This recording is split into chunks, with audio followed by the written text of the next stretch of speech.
Bueno, para este espacio tenemos una traducción simultánea.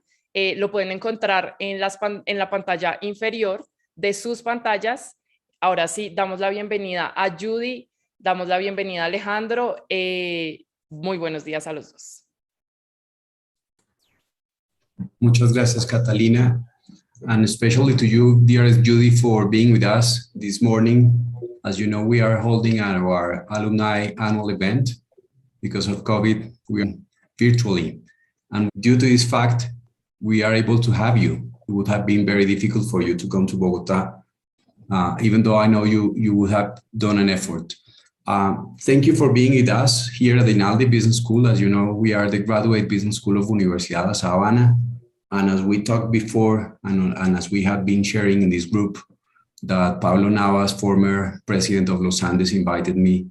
I am enjoying very much this academic and intellectual relationship we have been building. Thank you for being with us, dearest Judy. Thank you so much for having me. I'm looking forward to the conversation. Okay, great. For all of you, dearest alumni, the first and the main suggestion I would do is buy this book. This is available in Amazon platforms and read it. I initially received it via one of these YPO, and actually it was the Foro de Presidentes, my board, my friends who sent it to me. And it had been moving around very much between executives and businessmen in Colombia. So please, after this conversation, I'm sure you will, but please get it and buy it and read it, especially read it. I read it more than once, and I have it all highlighted because it's very, very, very useful, very powerful. We are going to have a conversation in relation to the book. So, dearest Judy, first of all, I'd like to ask you a general question, which would be in relation to the Aspen Institute, because this is an initiative of the Business and Society program of the Aspen Institute, which you are head of this initiative. For all of us, what is the Aspen Institute, the purpose of it, and what is the purpose of the Business and Society program that you lead in the Aspen Institute? Thank you. And again, thank you, and to your congratulations on this event, and to your alumni, and for inviting me in to get a little bit of a glimpse of this remarkable institution that you lead. I'm really happy to be here. The Aspen Institute is, I think it's close to 80 years old. How many years is that now since, let's say, 70? I guess it's closer to 70 years old. It was founded in Aspen, Colorado, what is now known as a big ski town. But it was founded with the idea that if we bring together people from different walks of life with different life experiences, people from the humanities and the arts, the sciences, and of course, people from business and civil society, that maybe we could, this was back in 1950, maybe we could have a different conversation kind of globally than we have been having for the first half of the 20th century. So here it is, 1950, at the close of the Second World War. And there was this aspiration by an American businessman named Walter Pepke, who was then the CEO of American Container Corporation in Chicago. And it began a kind of an annual event, and now it's the platform for literally dozens and dozens of programs like my own that believe in the art of dialogue and in supporting leaders to essentially get to a better place. The Business and Society program, which I founded in 1998, the Aspen Institute has been a great home for this work, and our work is about aligning business decision-making with the long-term health of society, or with the commons. And that's hard to achieve. I can only speak for knowing US markets very well. I'm happy to be speaking to you in Colombia today, but we are, for a lot of our work, we are focused on mechanics of how the markets work and the pressures to think and act short term, and just how critically important it is to have business at our back and to be able to engage this powerful institution. And so that's essentially what our work is about. The Aspen Institute is not a debating society, I always say, although there's certainly debates that take place. it's really about dialogue. And so we bring people who are kind of leaning into the same question. They may have different solutions and different experiences and very diverse backgrounds and different ways of approaching the problem, but they share a common interest in making progress. And so, so that's what this work is about. And I have a little sticky on my wall with your name on it, Alejandro, and it says, "The company today is a social institution with the greatest power of influence and transformation." So those of us who have run them have great responsibility. And I think that kind of captures the essence of what this work is about for us. I feel honored by you quoting some of these columns that I write. Thank you very much. We are going to get into the book, but because of your answer, I'd like to ask you, I think that democracy is in a certain level of risk. Actually, I read a book that I bought by coincidence in Harvard Square, which is called How Democracies Die by Ziblatt and Levinsky. And you were saying that the purpose of the Aspen Institute is about dialoguing. Would you say that in order to people to dialogue, it's important to stop fearing the difference and to be able to understand that there are different ways to approach to reality, and that the main challenge of humanity is to pursue the beauty, the truth, and there is a truth, but no person has the absolute truth. So if there is a truth, it's important to dialogue, to pursue it, and never to feel that you have achieved such point where you don't need to talk to anyone anymore. Do you think that the lack of dialogue in society has to do with the fear that we have to the opposite position that we have? Well, it's certainly in the US, we're in a very bad place. And it feels like a big bridge to cross to somehow bring people back together to be able, yes, in dialogue, but to work together and to solve problems. You know, the Aspen Institute, one of its products, if you will, is something called the Aspen Seminar. And there's a book that was written called The Executive Compass by longstanding colleague Jim O'Toole, who now teaches at USC in Los Angeles. And it basically says you have these, it's called the executive compass, that there's this balancing act involved. You're balancing liberty and equality, and you're balancing kind of community and self-interest, and it is, it's like, I think of that child's kind of toy where you stand on something and you're constantly moving around to try to not fall off. And it's kind of like that these things, this is a balance. And US democracy is not an easy task. And but yes, dialogue, I think, is an important piece of it. And we almost need to rebuild our skills on that score. And there are many sister programs at the Aspen Institute that are very focused specifically on the health of civil society and on democracy. So I take some comfort that they're doing good work, but we've got a long ways to go. We're in a bad place. Great, Judy. So let's get into your book. I'd like to ask you a general question about your motivation, the inspiration. Where did it come from? I know you have been working in these kind of issues for long before, because before joining the Aspen Institute, you were in the Ford Foundation, and you have been, in this sort of environment for a long time. But what would you say was your biggest motivations and source of inspiration for the development and the conception of this book, The 6 New Rules of Business, which I encourage our alumni to read it after this talk? Well, thank you for saying that. You mentioned that I've been at the Ford Foundation. I actually started out in college after I left, going to college in California. I went into state government in Sacramento. I worked in state government for about 6-7 years, and then I came east for graduate school, for business school, but I worked in banking for another 7 years.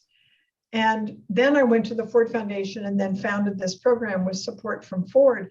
So I actually had the benefit of working in different sectors, and I actually feel that that's been a great asset for me. It allowed me to I went into business, I went into banking after after business school, because I felt like I hadn't, I needed to use the language. I needed to be in the business environment to truly understand what business brought to the table. And then the Ford Foundation was an extraordinary experience of being able to work in economic development and how to build stronger livelihoods and through investment. And I think at some point during the time at Ford, we started hearing from executives who were on the board of the Ford Foundation. These were CEOs of companies like Xerox and Levi Strauss and Reuters, and I'm missing a couple.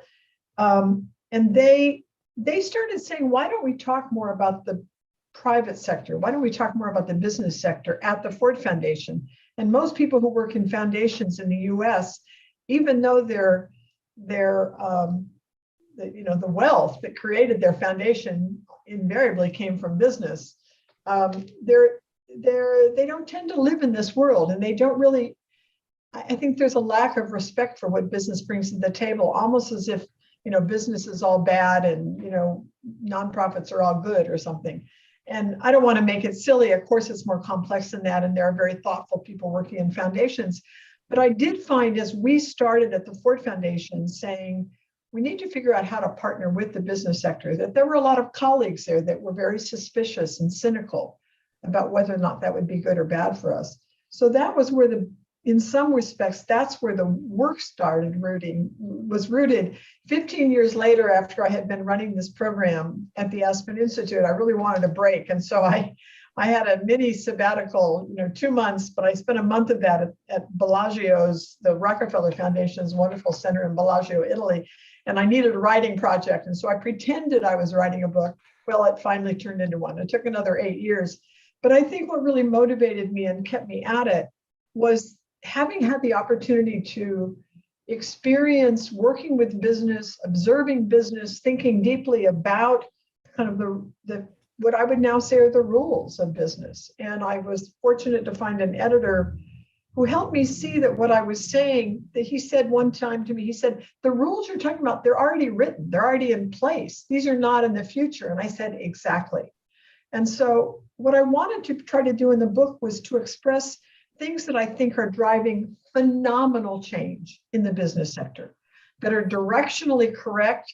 Are they evenly distributed? Are they in place, in force everywhere? No, but they're not. They will not reverse. They're in force, and I don't see anything that's going to stop them from continuing to be influential. And so I want to step back and try to make sense out of these, and write for a part of the public that either works in business or is interested in shaping business, to help try to sort out what are these forces of change? What is it that we can work with? And why do I have some optimism that we're moving in the right direction? Sure, Judy. So you were concerned about talking to businessmen, but not only to businessmen. So you didn't write this book only for businessmen. You wrote it for a wider audience, no? As you were mentioning. Yes. I'd like to talk about one of the quotes that I found in your book, which for me was very interesting. Actually, I know the person who you are quoting, which is the former Dean Nitin Noria, who said once, none of the major problems confronting the globe today, which is sustainability, healthcare, poverty, financial system repair, can be solved unless business, and it means companies, plays a significant role. Do you really think that this is the case, that we have such a power as businessmen, as executives, as managers? Yes, I do. I think it plays out in different ways. I think the most important power and influence, and this actually came out of an early lesson at the Ford Foundation when we started creating this corporate involvement initiative. What we first noticed is that philanthropy is a tiny part of the puzzle. It is, even though it's tax advantaged in the United States and it's a organizing principle for a lot of thinking in the US, it almost doesn't even show up. It's so tiny relative to the assets and the capacities and the global reach and distribution system and problem solving skills and the ability to invest and innovate and create that exists in business to a fairly well. We do not solve these problems without business at our table. And I also say, ignore business at your peril. You know, we're not always getting good results from business. I write a lot about some of the things that have gone horribly wrong, and we continue to have examples of that. So, but I want to do is take us back into the DNA of what actually drives decision making. And this is not about kind of something that sits outside of business. And so I'll just say, I think, 3 ways in which business leaders are having influence today. But the most important is that they do it with their own business model.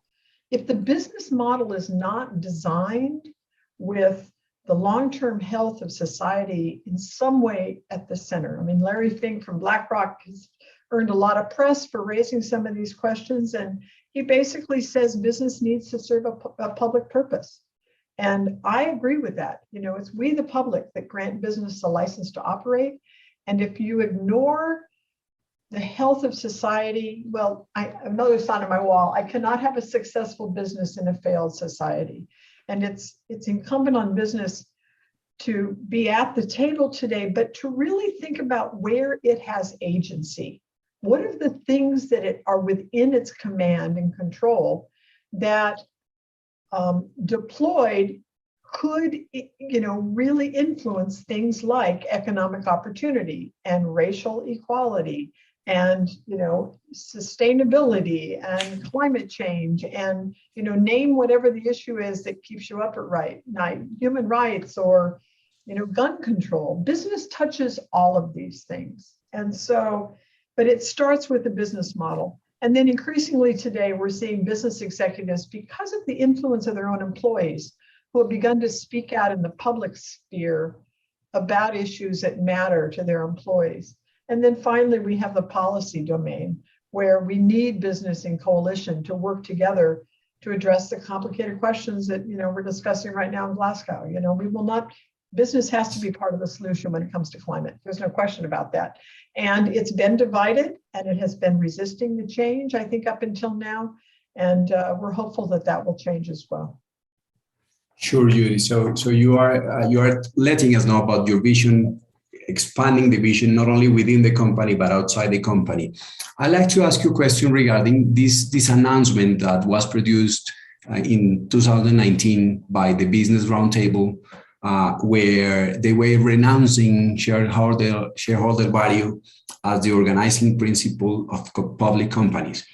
Why was your email exploding with emails to you in relation to this announcement that was produced only 2 years ago?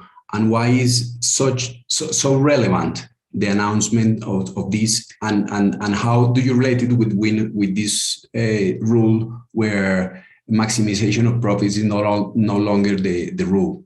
How would you connect those 2 issues, and why is so important for us? And even more, if you would explain to some of us that might not be aware about the Business Roundtable and its importance of these announcements.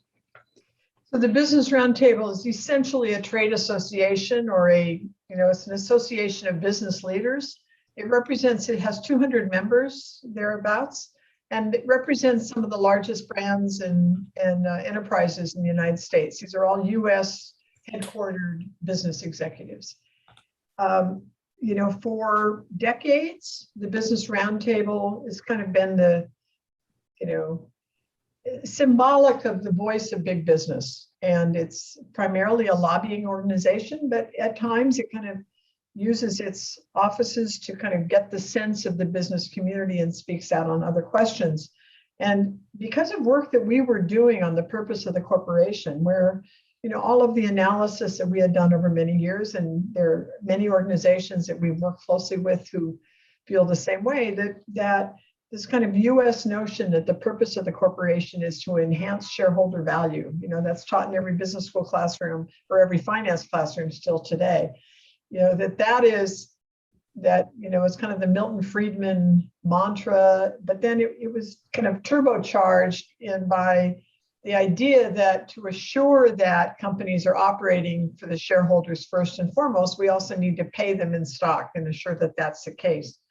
So these are connected issues. I'll come back to that in 1 second, but I'll just say that the Business Roundtable had kind of fallen into the sway of that, as most public companies have. Most of the members of the Business Roundtable, the vast majority, are publicly traded enterprises. And they had fallen under this kind of narrative about business purpose being for shareholders first and foremost. And so when the Business Roundtable stepped in as a result of kind of the invitation from organizations like ours and others, and some journalists who really were holding their feet to the fire a bit, they finally stepped back and said they were out of sync, that their own members said, wait a minute, that's not how we actually think or operate. Whether that's true or not still remains to be seen. I would just say 2 things, that there's a lot about that of course is true. You don't operate an organization as complex as a Citibank or a, Shell Oil, or, even if you're just talking about the US subsidiary or a Levi Strauss. You don't operate a corporation like that without having to manage to multiple objectives. That's what business has to do. They have to multitask. They single objectives like shareholder value, single objective functions never end well, I like to say. Whether you're putting all of your attention, as Amazon has, on the shareholder, on the customer experience, the consumer experience, or you're talking about just shareholders, neither one allows you to do that balancing act that we were talking about earlier, and to take into account all of the consequences, or the most important consequences, of your decision. So I think business people naturally are saying, wait, we actually have to do this. There's no choice. On the other hand, the reality is that a lot of what we call the scaffolding of decision making is still putting shareholders at the center. And I would certainly single out how we pay CEOs in the United States. That's why they're so wealthy, is because they're so dependent on stock, and the stock price continues to expand. And so it's almost designed for inequality in many respects. We could talk about aspects of that, but there's a lot that has to be unwound to make sure that the Business Roundtable's restatement that essentially says there are many stakeholders of a corporation and we have to be attuned to all of them. It's very similar to J&J's credo, if you're familiar with that. But we've got a long ways to go, because we have these rules and decision rules and incentive systems that still prioritize shareholder interests. And shareholders get something like 90% of the profits of companies today. So we're not there yet. Perhaps this is a good moment for you to comment. I like, if you agree, to start like surfing some of the rules of your book. But as you were mentioning this issue about executive compensation, perhaps it's a good moment for you to comment. What's your position regarding the issues? Because from the way I understand what you are offering here, your ideas, is not that it's bad that executives make money and make big money, but it's the way in which incentives are designed, in the way executives are being paid in shares of the company, in relation to trying to overcome all this world where the mindset has to change. And the way I understood you is that you feel that the incentives are the ones who are not allowing executives to overcome this mentality. That's right. I think it's just out of balance. It's not that we shouldn't, that executives shouldn't buy stock, or, maybe be rewarded some stock, although I don't know why they can't buy it like the rest of us.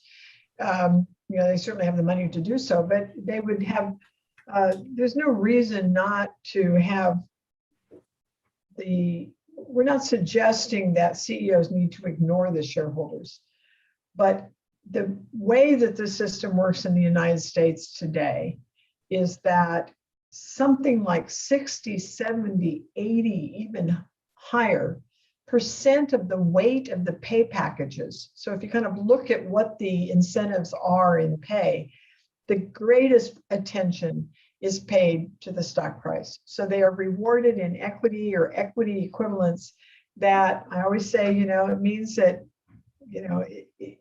you're thinking about the stock price when you're brushing your teeth in the morning, and you're dreaming about it all night. There's never any relief from it.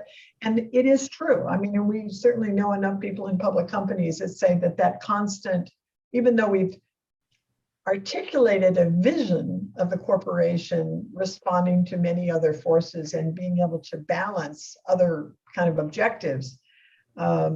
This constant attention paid in the rewards of the executive is part of the problem. So yes, we write about the structure of pay. We released, let's see now, a year ago, September, we released a set of principles of pay that you can find on our website, or I'm happy to send on to you to share. Sure. And he essentially says, it starts with clarity of purpose, like what does the company aim to do? And let's make sure that the pay package is consistent with those aims, and that,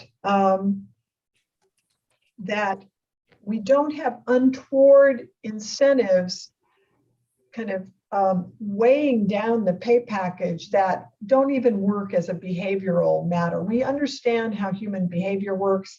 And the idea that we have to keep on rewarding executives to keep them at their desk, of course, that's not true. Most executives are there because they want to run a company. They don't have to be, paid or tethered to their desk. I mean, incentives work really well if you're doing piecework, but they don't work for executives who have jobs that are based on judgment and require empathy and knowledge and some flexibility and all of these other attributes that we would like in executives. So you can't reward people for that. You need to have the right person in the job. But we come back to this question of what are you being paid to do? And if the board is compensating you principally and primarily on the stock price, that's a problem. Now, there's behind that, there's a US kind of rule around say on pay that is part of the shareholders' right is to vote every year or every 2 years or every 3 years on what they think of the executive's pay package. So, it doesn't work. It's not a caution. It hasn't stopped pay from going up. And in fact, what we find is that they always get a stock price. They always get a yes vote on the say on pay as long as the stock price is continuing to rise. So it's hardly a bellwether for whether or not we're a sensible pay package. It's really more just a reflection of the intense focus on the stock price again. Sure. My intention actually, apart from enriching our life with your thoughts, is to make our alumni to read your book. So I'm not gonna go through all your book, but perhaps I'd like to comment some of the rules.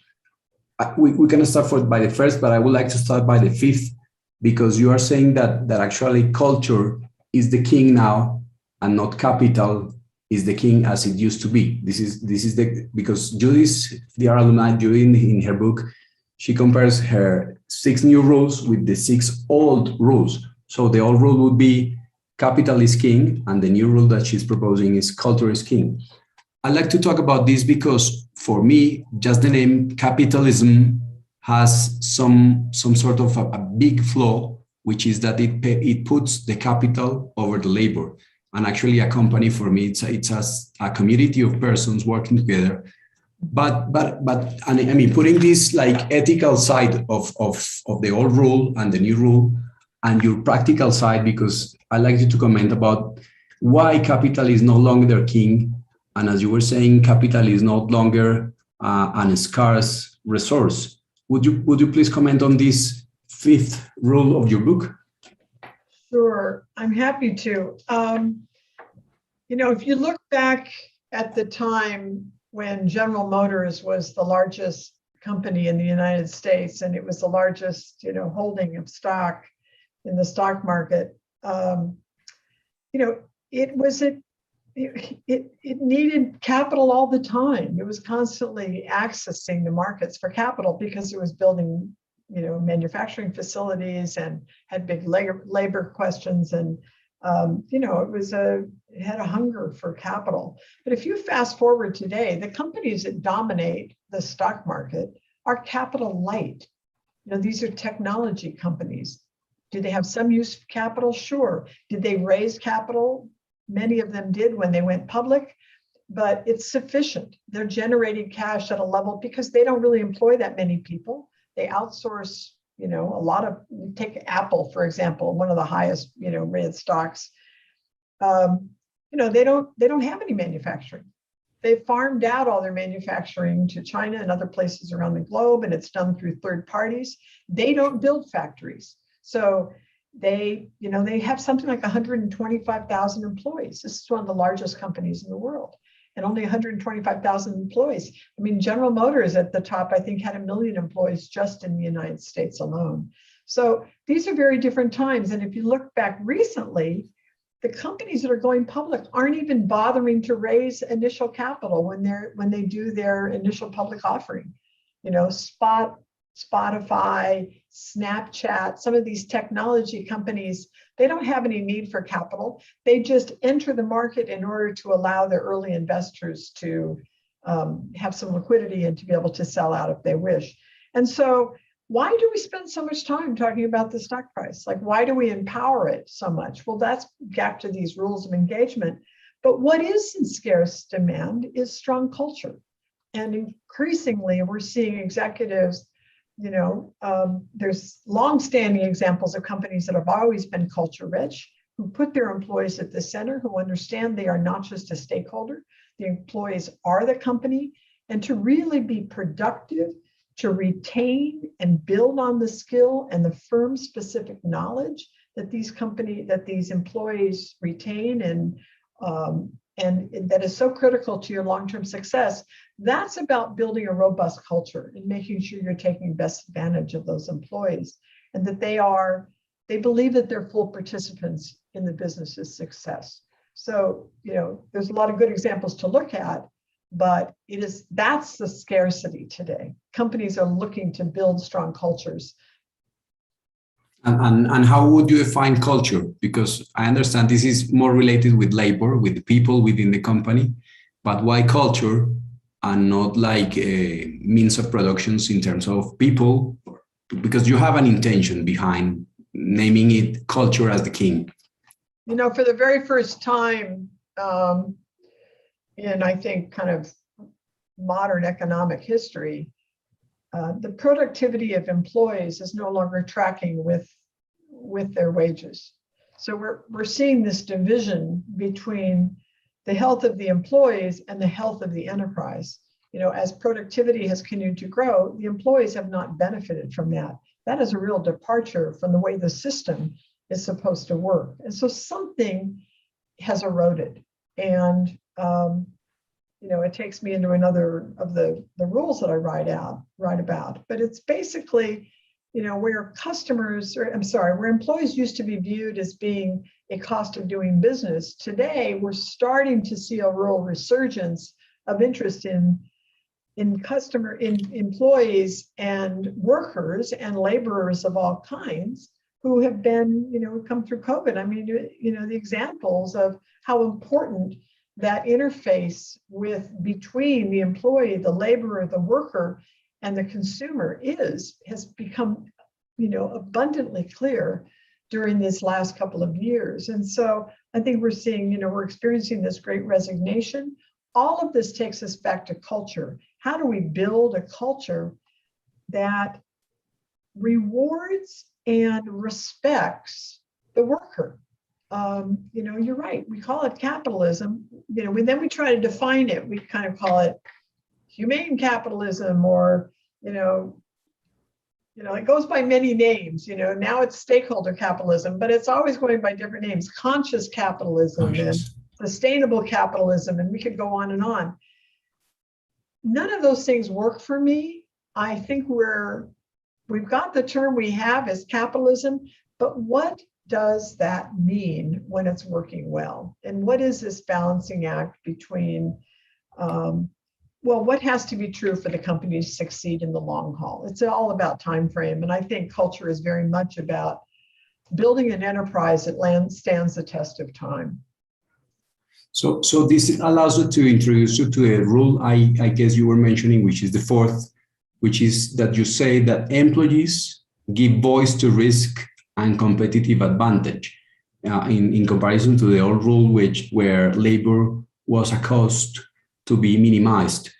When you talk about this rule, you invite businessmen and executives to stop fearing unions of laborers and getting together and this like public opinion within employees, and actually to pay attention to that, because within those movements, and actually you talk about in a wider terms about the Me Too movement and the Black Lives movement, that they are, the way I understood that they are a source of inspiration and actually of opportunity for businessmen to keep moving forward. Would you please comment on this fourth rule that you suggest? Yes, so very much so. I mean, when I think for many years, and it's consistent with the focus on shareholder primacy, that it's almost like treating the employees as just a cost to be minimized in order to maximize profits and return more to the shareholders. So that is a direct, the stock price doesn't go up when you, in the United States, the stock price doesn't go up when you invest in your employee. If you're actually adding, employees to the workforce, the stock price falls. If you are giving, wage increases, as Walmart recently announced that they were going to catch up with Amazon, these compete with one another. Amazon had said we're moving to $15 an hour in the US, which is now over, twice as much as the federal minimum wage is. And Walmart announced that they would do that as well. They had already announced $12 an hour, but they were going to move to $15 an hour over so many years. Their stock price fell, and it didn't bounce right back. It stayed, it was pressed by, shareholders who were looking for something different. So that is the tension that executives need to manage. But without a doubt, and I said it before, the employees are not just a stakeholder. They are the company. And today, we, as we've all observed, as new generations move into the workforce and start to be the dominant voice of the workforce, these employees are different. It doesn't mean that boomers like me didn't care about how the company performed, but we were not equipped with the social media skills and tools and the capacity to link their lives, the outside and the inside, with a click. The employees today are an interesting asset of the enterprise, in part because they do mirror the concerns that they experience outside the firm and want the internal mechanism and decision rules to be consistent with those societal ends.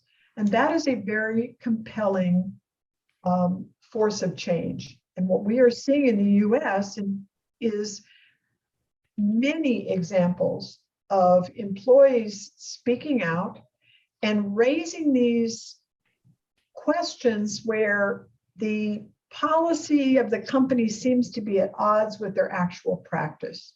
And so, the Me Too movement that you mentioned, the Google employees, there was a walkout over a, crisis of the moment, but one that they felt deeply about. And there was something like 20,000 employees who walked out all across the world in response to an action that was a poor decision on behalf of the enterprise. When it came to somebody who was, was known to have harassed employees to the point that, he was forced to resign.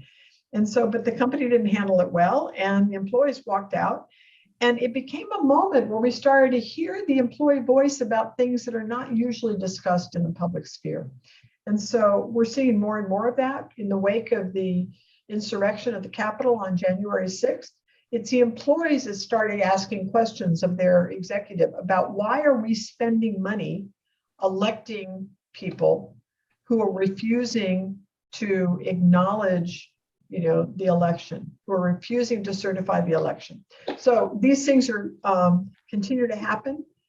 We have the great resignation, as they call it, on the one hand, that we're losing employees who are kind of fed up with kind of working during COVID and the many responsibilities at home and at work.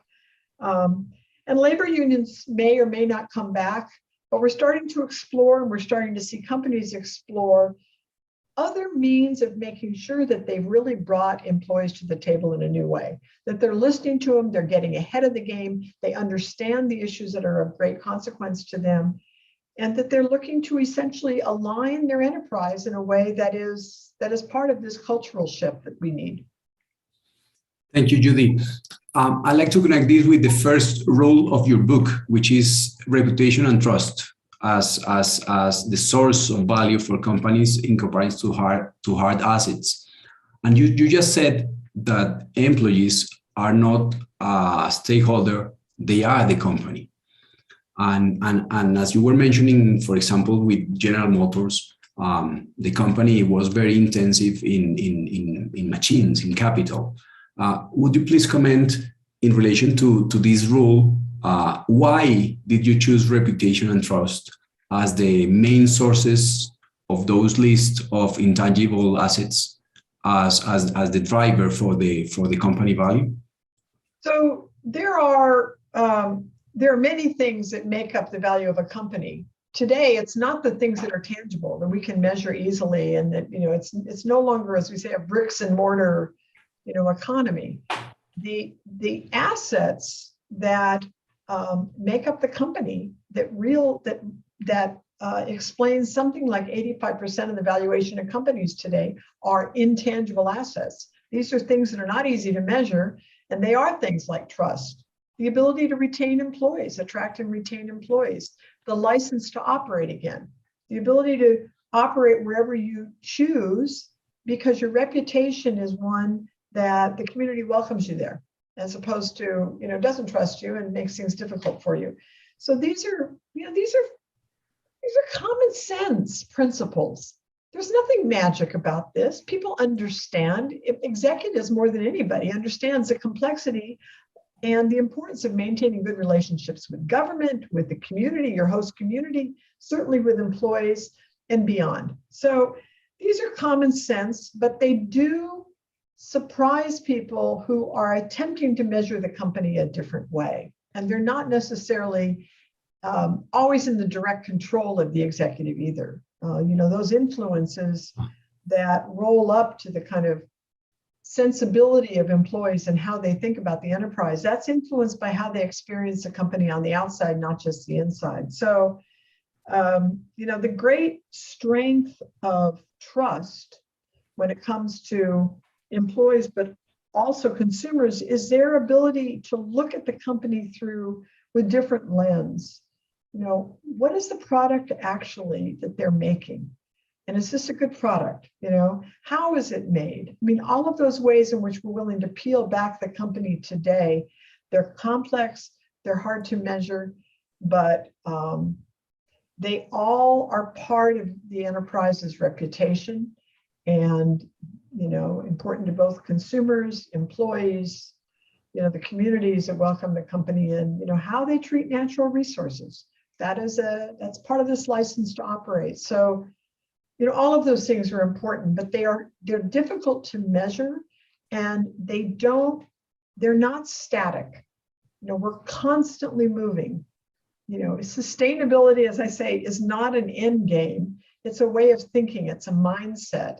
And I think companies that have a mindset here that says that we respect the license that's granted by society, we treat our employees as contributors, and that should be rewarded, for the success that we build together. Sure. These are common sense principles. There's nothing magic about this.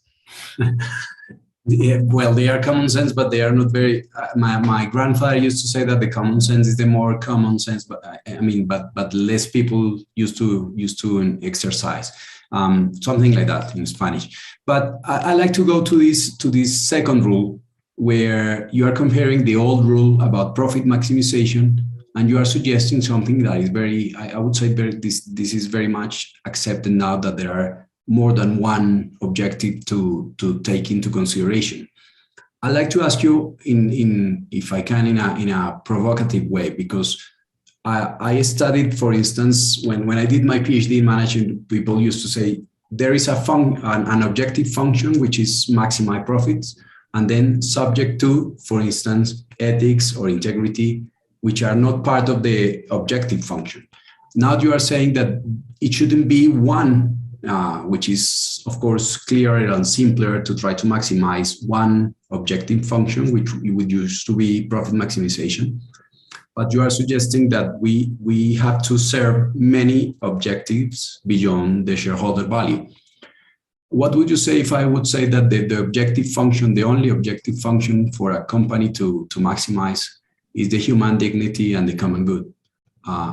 Is this related to the way you suggest that there are many objectives beyond the profits maximization?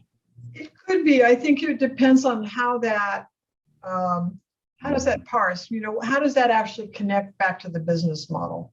If it's a lofty kind of goal that it's not clear what the company does differently as a result of that, I think it's a disconnect. And so, you know, the second rule is about the importance of having a clear purpose.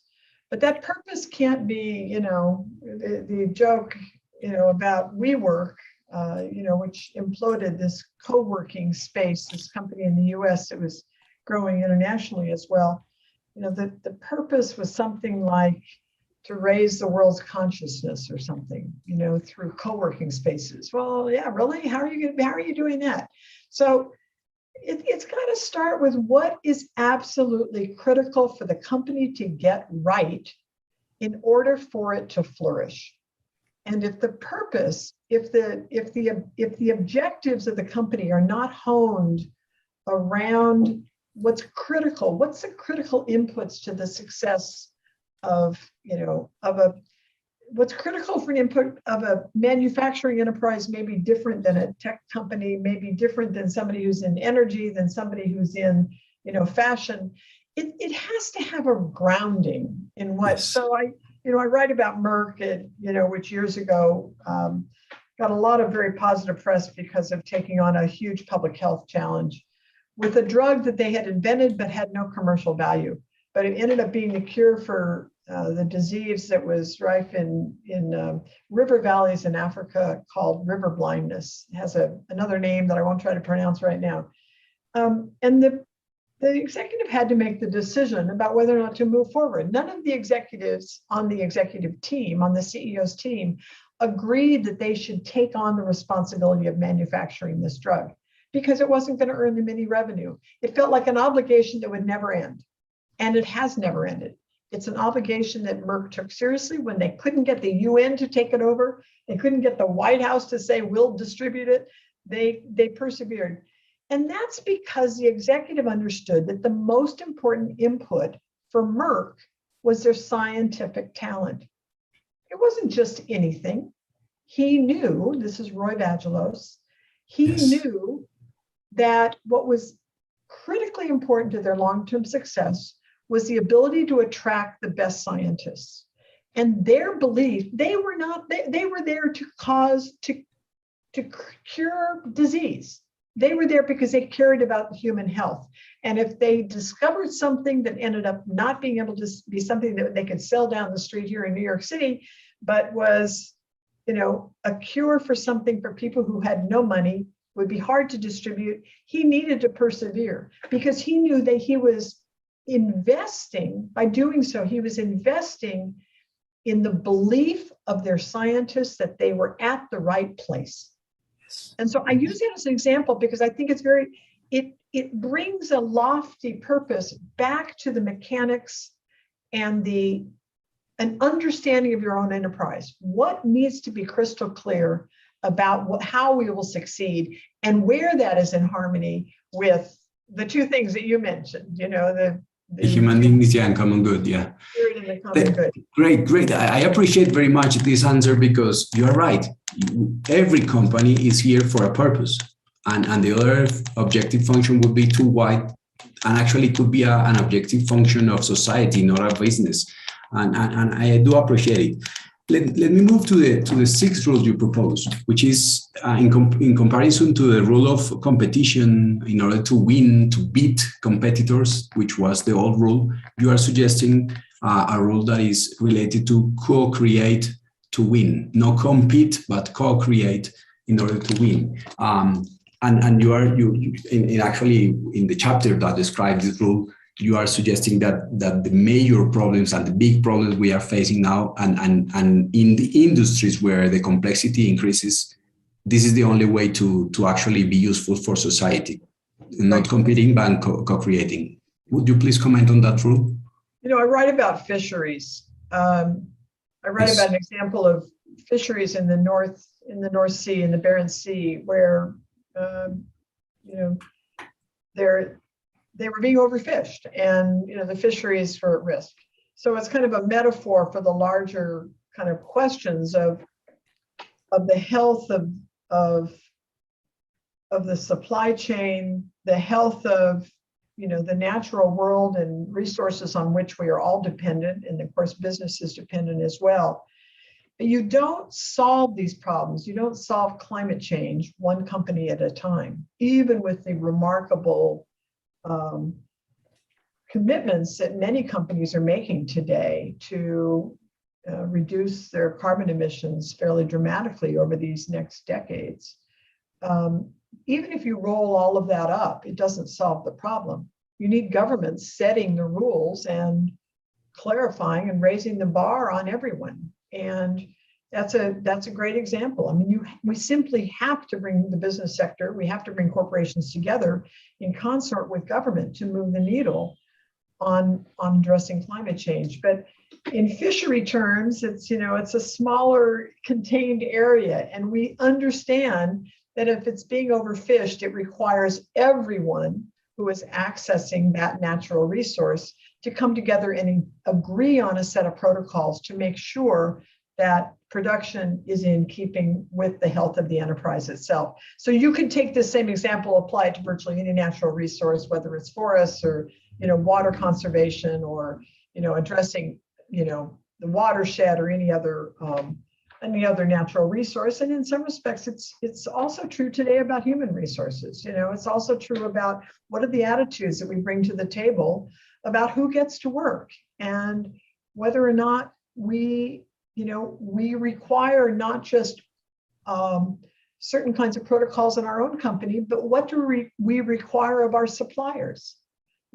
What do we do? What do we do to honor human rights, not just in our factory in the United States, but what do we do to make sure we're honoring human rights throughout our supply chain, even in places that are very hard to govern? So I think business is a remarkable agent of change here. And yes, it's about co-creation and collaboration and understanding the connections that exist within an industry, that exist within a company and its suppliers. We have lots of examples to learn from in this respect. We're seeing it happen in real time. Thank you very much. Please, dear guest, start writing your questions for our person invited today, Judy Samuelson, the author of this amazing book, to which I encourage you to buy and read, The 6 New Rules of Business, because we are going to have right now a sort of a dialogue in case of any of the person's questions in Spanish. Judy, you have the interpretation button in case you need it. But while some of our alumni release shyness and start asking, I'd like to ask about the social crisis that we are facing. There are the yellow vests in France, some protests in Spain, in Catalonia, some protests in Chile, some protests, many in US and the Brexit and in worldwide, in Colombia as well. How would you say, and actually this is a kind of an unfair question because the answer is here in your book, but a direct message to any businessman listening to you and thinking about how could I do more, apart from increasing my level of awareness that I'm not only a Superman person, but I have some starting point which also favored me. A general message for businessmen and executives in order to achieve a more social order that you would like to share. Well, I believe this is true, that all of this kind of populist era, the era in which we're living in the US and in other countries around the world, that at some level this is about inequality and growing inequality. And I certainly believe that that's the case in the United States, that the forces that are driving kind of white supremacy and a lack of confidence in in democratic institutions, I think is because a lot of people feel like that they have little at stake. We have it's a significant portion of our populace that, doesn't have enough money. It simply doesn't have enough to buy basic goods and services and to feed their family. And, this is horrific. And, we have massive wealth. It is increasingly concentrated. The stock market is, there's a narrative about the stock market that many participate in the stock market, but it's something like, I think it's 50% of Americans that participate in the stock market, but 60% of white families hold stock, and something like only 30% of Black families hold stock. And in Latin Americans, very few Latin Americans.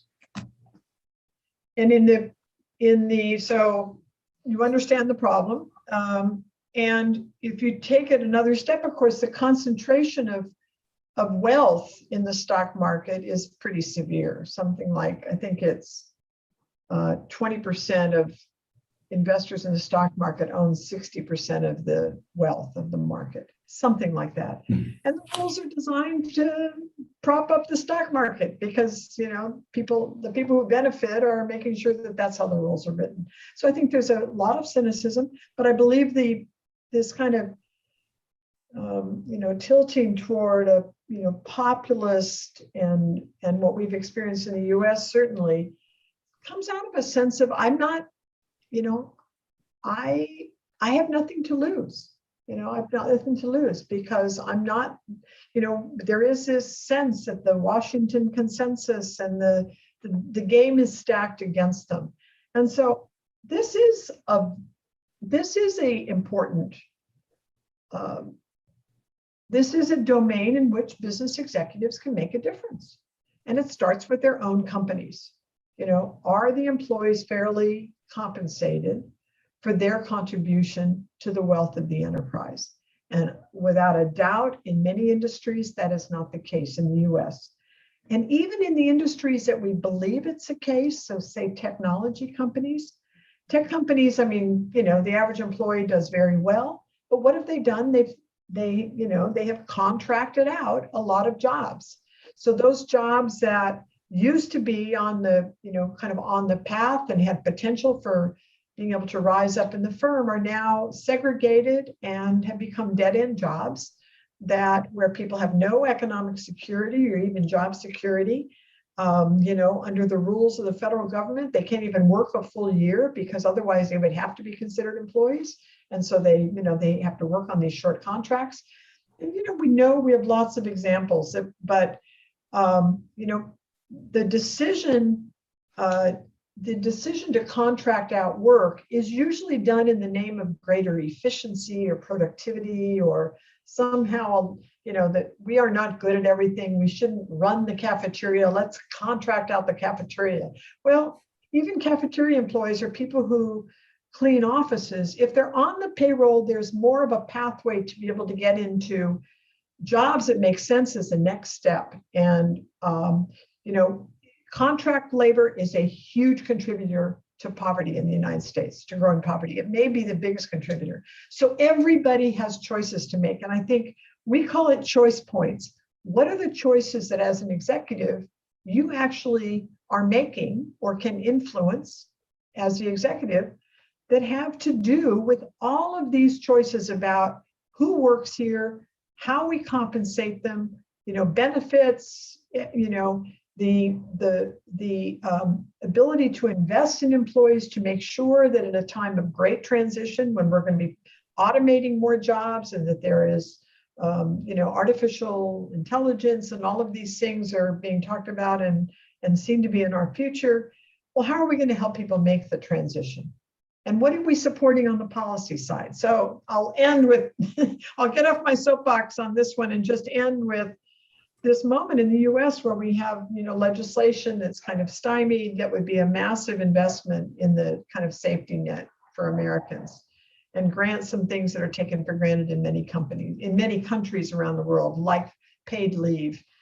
None of this is easy. It's all a balancing act. People are rightly concerned about other things, whether the health of the whole system is in balance and whether we're spending too much. And I get all of those questions, but ultimately we have to rebalance the system and think about the health of the enterprise overall.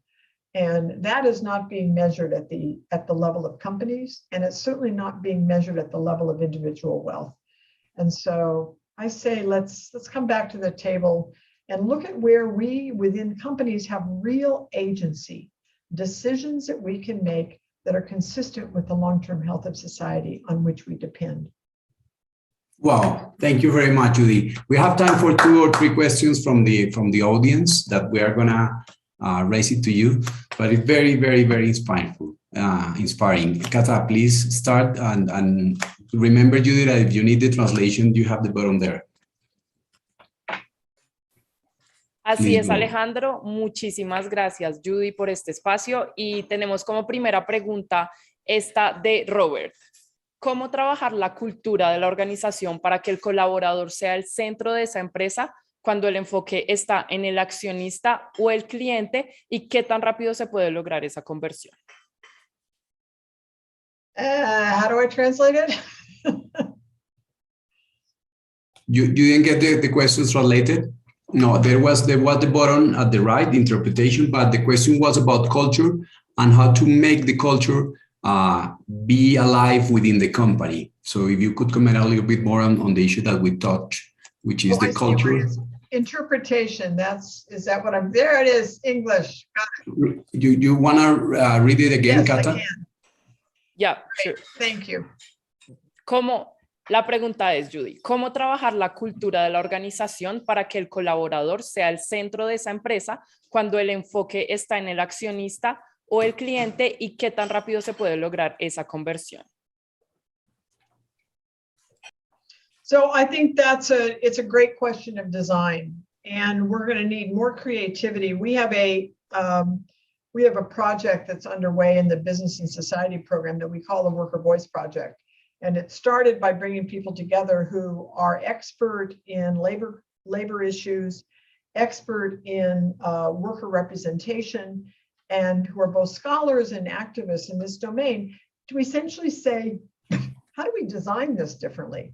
And we have a series of papers that are on our website that address things like, do we embed it in the charter of the enterprise?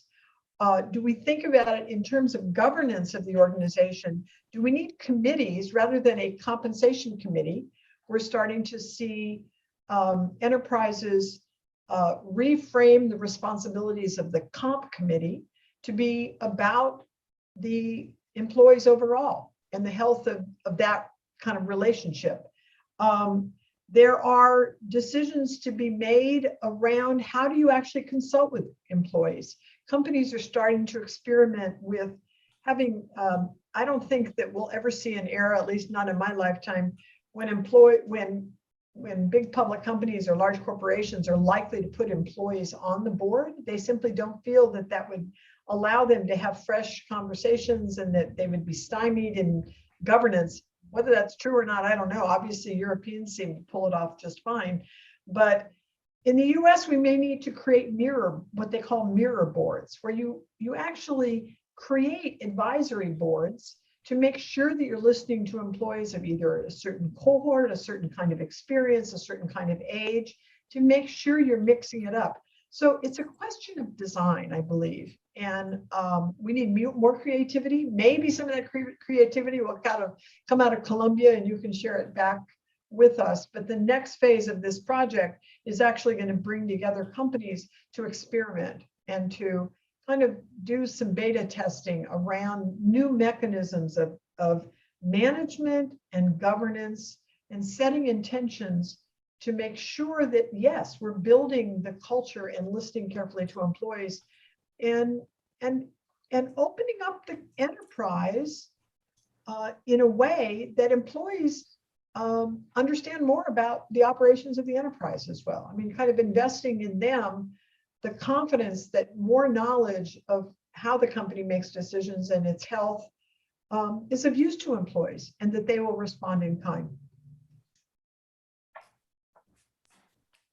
Tenemos otra pregunta de la audiencia. Liliana pregunta, Judy, ¿tienes algún modelo de empresa en la que veas las 6 reglas reflejadas actualmente en funcionamiento y que nos permita observar sus resultados? You know, I think a lot of these are natural extensions of the age in which we're living, but have been in some respects have been in place for a long period of time. And so I write about companies like Southwest Airlines that always put the employee at the center of the company. Again, common sense. Herb Keller, who ran Southwest for something like 40 years, you know, ultimately the shareholders did very well by holding Southwest stock, but he made the natural connection that if our employees want to be at work, and we've created jobs that are, you know, fun for the employees and are healthy jobs, you know, they're going to provide better customer service. The planes are going to arrive on time because they're going to be working at their best. And so those things tend to get fulfilled. Delta, to use another, I mean, talk about an industry that's been through a lot in the last year and a half. But Delta, when they were in bankruptcy and came out of bankruptcy, they made up some of the difference in the hits that the employees had to take from the pilots down to the grounds crew by creating a profit sharing plan. They didn't make it stock. They didn't kind of worry about those kinds of incentives and sometimes misalignment of incentives, but they basically said, you know, the employees will share, you know, that we will distribute 14% of, you know, all the profits to the employees, regardless of how much we make. And so in good years, you're going to do better. In years that are not so good, you won't do as well. But it was just a healthy profit sharing plan, and it helped restore the company and its ethic of customer service and well-being in that industry. And so, you know, I talk about other companies that always had a, you know, like Herman Miller, the furniture company, that put design at the center from the very early days of when it converted from being a furniture store to a furniture design company. It always valued the designer. And by valuing the designer, you're valuing the human input. And that has led to that company being ahead of the curve on design for sustainability as well. And so, you know, in making these kinds of investments, I think tend to pay back. But it depends on the enterprise and what you're designing for. Please, Kata, one last question, please, from the audience. Así es. Y nuestra última pregunta, Judy, sería, con base en tu experiencia en el Aspen Institute, ¿qué le recomendarías a los empresarios para que afronten las dificultades y las angustias que trae consigo el cambio y la disrupción?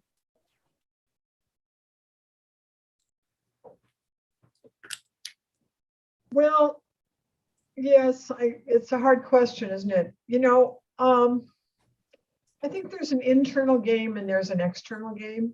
I mean, at the Aspen Institute, one of the reasons we believe in dialogue and fellowship programs and bringing people together is to actually bring people together who are trying to do things that are difficult inside their companies, who are trying to drive change from within.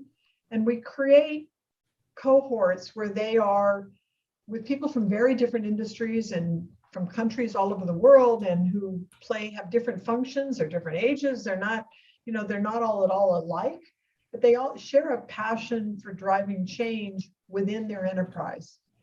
And I think in some respects, executives need that as much as anybody else. And so in some ways, I feel like this is going to sound simplistic, but find your people, you know, find other people that are wrestling with this and make sure that, you know, it's a lonely job being the chief executive. And it's critically important that you have people to turn to that you can trust and that you can share some of these kind of existential threats and what is our role. And I hope that doesn't sound just like a silly answer, but I do believe it's about human contact, and it's about creating that contact inside your enterprise and being open about the problems that you face as an enterprise and the challenges, and looking for solutions from everybody who comes to work, but also to create, you know, ways of connecting with people who have these awesome responsibilities that you have.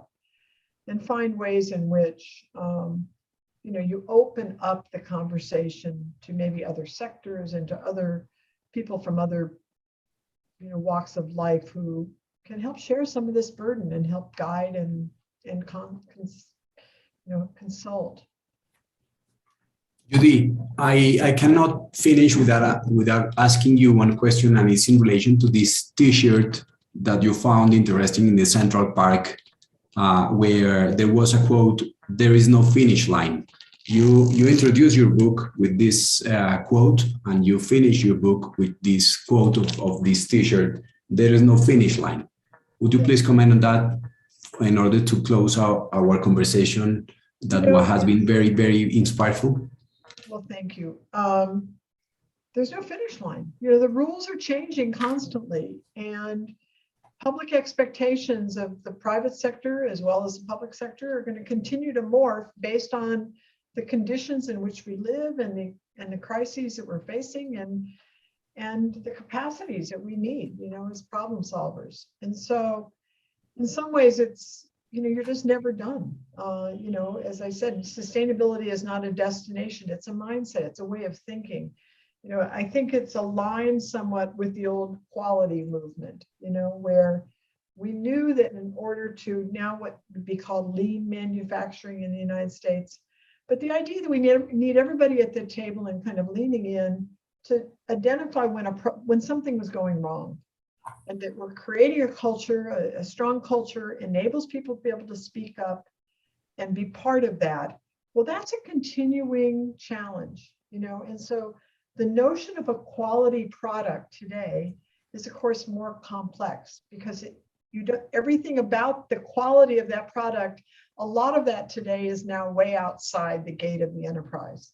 You know, it's deep in the supply chain, it's in the relationships, but it comes back. I mean, the CEO's job today is a complex one, and that CEO is managing an ecosystem, not just an enterprise. And so, you know, we know that's a complex endeavor, and we're never done. We're always raising the bar on ourselves and on our peers, and our employees are going to raise it on us, and our consumers are going to do the same. And so it's a destination.